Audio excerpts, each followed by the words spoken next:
نحنتي دقيق كابتي تقورو زلخا سرح دوبل مو حسب سلمنتا ايو هيوتكا حج زلاتو درجة زلا سلمنتا ايو بقال سبات كيتربوشو زدلي وزرخبو قالي دما برهاص انات حصبو كاب زنور وزا يوصو እቲ ምስጢር ኣብ ትማል ዘጽናዕኻዮ መጽሓፍ ወይ ኣብ ዘለካ ገንዘብ ዘይኮነስ ኣብ ውሽጢ ዓጽሚ ርእስኻ ተሓቢኡ ዘሎ ስውር ኢንጂነር እዩ ንሱ ድማ ሳብኮንሽስ ማይንድ ይበሃል እዚ ሓይሊ እዚ ን24 ሰዓት ከይደቀሰ ንኹሉ ምንቅስቓሳትካ ንውሳነታትካን ንዕድለካትካን ዝእዝዝ ናይ ውሽጢ ንጉስ እዩ ሎሚ ነዚ ንዓመታት ተዓጽዩ ዝነበረ ዓብዪ ማዕጾ ከመይ ጌርካ ከም እትኸፍቶን ህይወትካ በመሰረቱ ከም እትቀይሮን ብዝርዝር ከርእየካ እየ እዚ ቪድዮ እዚ መዘናግዒ ዘይኮነስ ናይ ህይወትካ ናይ ለውጢ ሰነድ እዩ ቅድሚ ምጅማርና ግን እዚ ምስጢር እዚ ንብዙሓት ክበፅሕ ላይክ ሼር ግበሮ ከምኡ እውን ኩሉ ግዜ ከምዚ ዝበሉ ናይ ዓወት መፍትሒ ንክበፅሐካ ሳብስክራይብ ብምግባር ቤተሰብ ኩን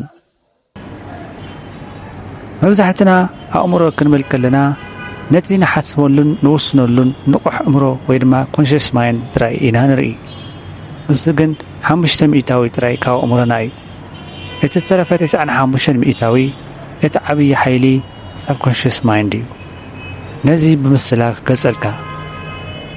ሓደ ዓብዪ መርከብ ሕሰብ እቲ ኣብ ላዕሊ ኮይኑ መርከብ ናበይ ከም እትኸይድ ትእዛዝ ዝህብ ካፕቴን እቲ ንቑሕ እምሮኻ እዩ እቶም ኣብ ታሕቲ ኣብ ተረስኒ ዘለዎ ክፍሊ ኮይኖም ነቲ ሞተር ዘንቀሳቕሱ ሰራሕተኛታት ድማ ሳብኮንሽስ ማይንድ እዮም ካፕቴኑ ናበይ ማን ተጠውዩ እንተይልዎም እቶም ሰራሕተኛታት ኣይከራኸርዎን መርከብ ናበይ ማን ጥራይ እያ ትጥወ ሳብኮንሽስ ማይንድኻ ልክዕ ከምቶም ሰራሕተኛታት እዩ ንሱ ቅኑዕ ወይ ጌጋ ኢሉ ኣይፈላልን ንሱ ተዋዛይ ኣይኮነን ንሱ እቲ ንስኻ ሓቂ እዩ ኢልካ ዝኣመንካሉ ነገር ከም ዘለዎ ተቐቢሉ ንኽትከውን ይገብረካ ስለምንታይ ከ ኢኻ ሃብታም ክኸውን እየ እናበልካ ትሓስብ ግን ሃብቲ ክመፀካ ዘይኽእል ስለምንታይ ኢኻ ካብ ሎሚ ጀሚረ ክቕየር እየ ኢልካ ትውስን ግን ድሕሪ 2 መዓልቲ ናብቲ ናይ ቀደም ልምድካ ትምለስ ምኽንያቱ ሳብኮንሽስ ማይንድኻ ብናይ ቀደም ሶፍትዌር ስለ ዝዓየ እዩ ካብ ንእስነትካ ጀሚርካ ዝተነገረካ ቃላት ኣብነት ገንዘብ ናይ ኩሉ ክፍኣት ሱር እዩ ንሕና ድኻታት ኢና ዓወት ንዓይ ኣይኮነን ዝብሉ ሓሳባት ኣብ ውሽጥኻ ተቐሪጾም ኣለዉ እዚኦም ሊሚቲንግ ብሊፍስ ወይ ዓንቃፊ እምነታት ይበሃሉ እቲ ውሽጣዊ ኣእምሮኻ ንዓኻ ንምክልኻል ኢሉ ካብቲ ዝተለመዶ ናይ ድኽነት ወይ ናይ ፍርሒ ክልል ንኸይትወፅእ ይዓግተካ እቲ ዘይርአ ዓንቃፊ መንደቕ ኣብ ውሽጥኻ ስለ ዘሎ ክንደይ እኳ ክትፍትን እንተፃዓርካ እቲ ውሽጣዊ ፕሮግራምካ ናብቲ ዝነበርካዮ ይስሕበካ ሕጂ እቲ ዝዓበየ ሕቶ እዚ ሓይሊ እዚ ንዓና ንኽሰርሓልና ከመይ ጌርና ንእዝዞ ዝብል እዩ ነዚ ንምግባር 4 መሰረታዊ ሜላታት ክንጥቀም ኢና እቲ ቀዳማይ ርእሰ ምስክርነት ወይ ድማ ኣፊርሜሽን እዩ ቃላት ሓይሊ ኣለዎም